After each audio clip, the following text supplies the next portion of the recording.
Now, there's another poll by Mercury Analytics.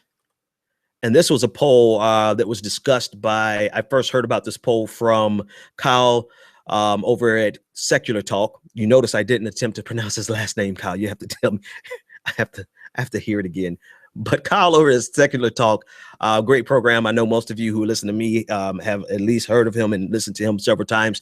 But he started unpacking the poll that showed that 20% of Democratic voters would defect from the Democratic Party and go vote with Donald Trump if Hillary Clinton is the nominee. Now, as I unpacked that poll a little bit more, and I read a few more articles about that particular poll, first of all, the poll by itself is alarming. I think there is some credence to it. I don't quite know if it's 20%, but if it's 15%, that's something to worry about, right?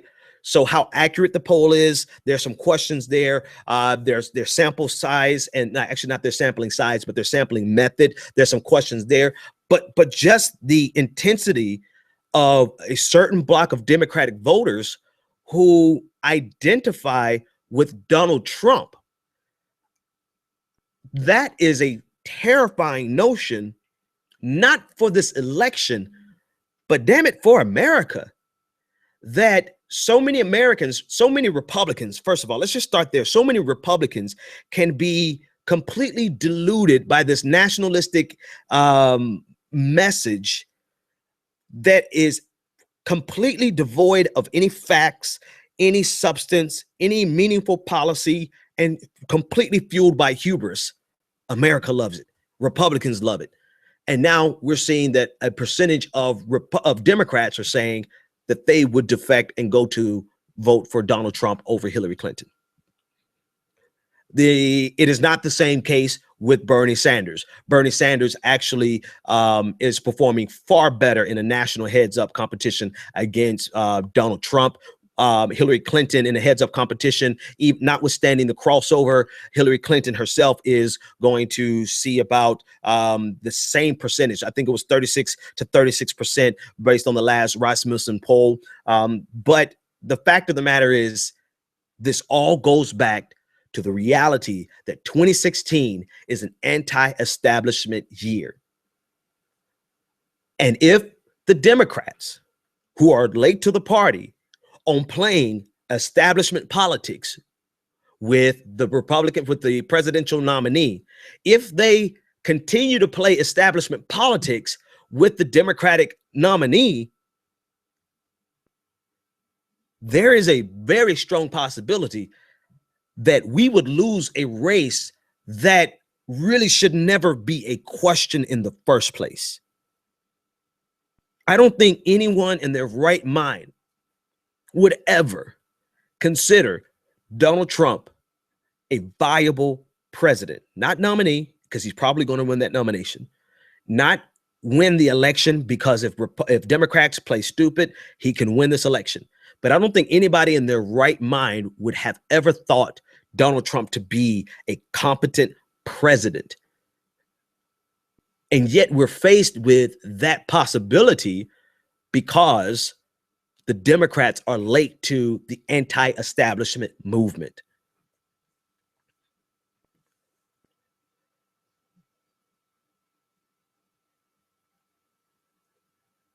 It's dangerous being late to the party, man. It's really dangerous being late. You know, we've been seeing this trend steadily in the Republican circles, where they have been pushing anti-establishment since 2010 very, very strongly. After they lost to, listen, Barack Obama was a game changer. They hated to lose to Barack Obama so much that they splintered back in 2008, formed the Tea Party, and took over their caucus in the House. And they've been pounding those drums ever since, and they made it possible. They have made it possible for Donald Trump to become a nominee, because it's such an anti-establishment movement. And now Democrats have done the opposite, right? They hate that they lost to Barack Obama in 2008. And so instead of becoming more anti-establishment, they became more establishment. right? They started playing more tricks behind the scenes. They started controlling the outcome of this election before the election even started. And Americans have let them know that this is not the year for establishment politics. I think they feel some kind of way special, as though the fact that they are smarter than Republicans in most cases, not all cases, the fact that they have generally better social policies than Republicans in probably every case, they have more palatable neoliberal economic policies than Republicans in terms of rhetoric, but not in actuality, because it's the same. TPP would have been the same whether it was Obama or Mitt Romney. I think they feel that they have a better position in American history and they are on the side of right. Therefore, there's no way they could lose to an imbecile like Donald Trump or Ted Cruz. I think I went a very long way around a very simple way to say they feel entitled. They feel entitled to the White House. They feel entitled to their base's vote. And they're paying absolutely no attention to all of the markings on the wall, all of the writing on the wall that is declaring that this is an anti-establishment year and run an establishment candidate at your peril. Listen, this is my normal disclaimer that I give at the end of my conversation about Bernie. It's not, I'm not a Bernie Sanders fan. I'm a fan of what Bernie Sanders is promoting.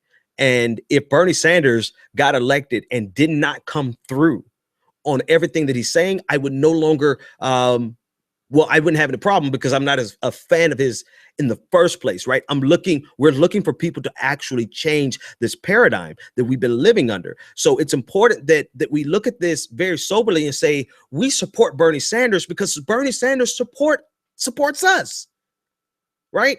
We support Bernie Sanders because he's the only politician outside of Donald Trump who is speaking about anything other than establishment politics. Ted Cruz, quasi-establishment. Marco Rubio, definitely establishment. Jeb Bush, the quintessential establishment. Martin O'Malley, establishment. Hillary Clinton, the quintessential establishment politician. And so this is why you have a Donald Trump, which is ridiculous. I mean, it shows the viability of misinformation and hubris, right? How successful you could be with that. But he's only there because this is an anti-establishment year across the board. And then that's why Bernie Sanders could not be hidden, because listen, not only did the Tea Party get started around 2008, but the Occupy Wall Street got started around 2008, and people said they had had enough.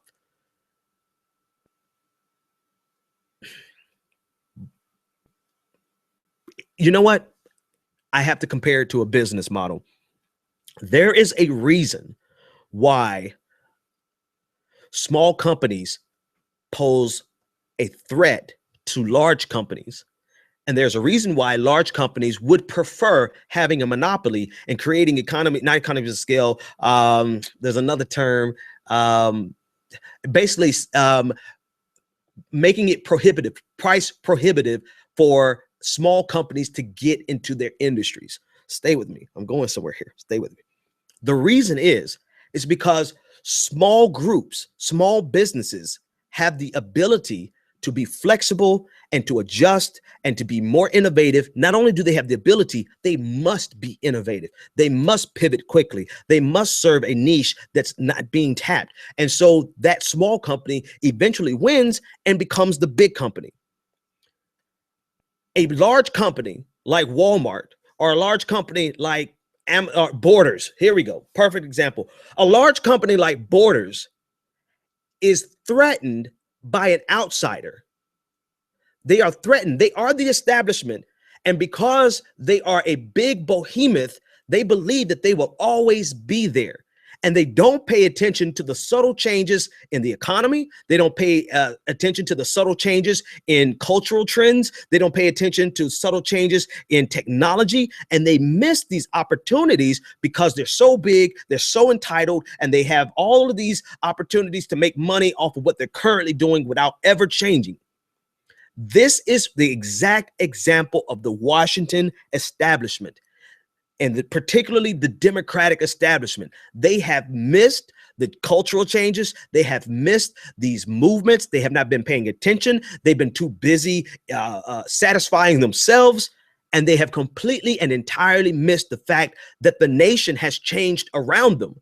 And here are these smaller movements that don't have a fraction of the money of the Democratic National Committee. They don't have a fraction of the money of a Hillary Clinton. You have these smaller movements that are capitalizing on changes in the culture because they paid attention to the changes in the culture.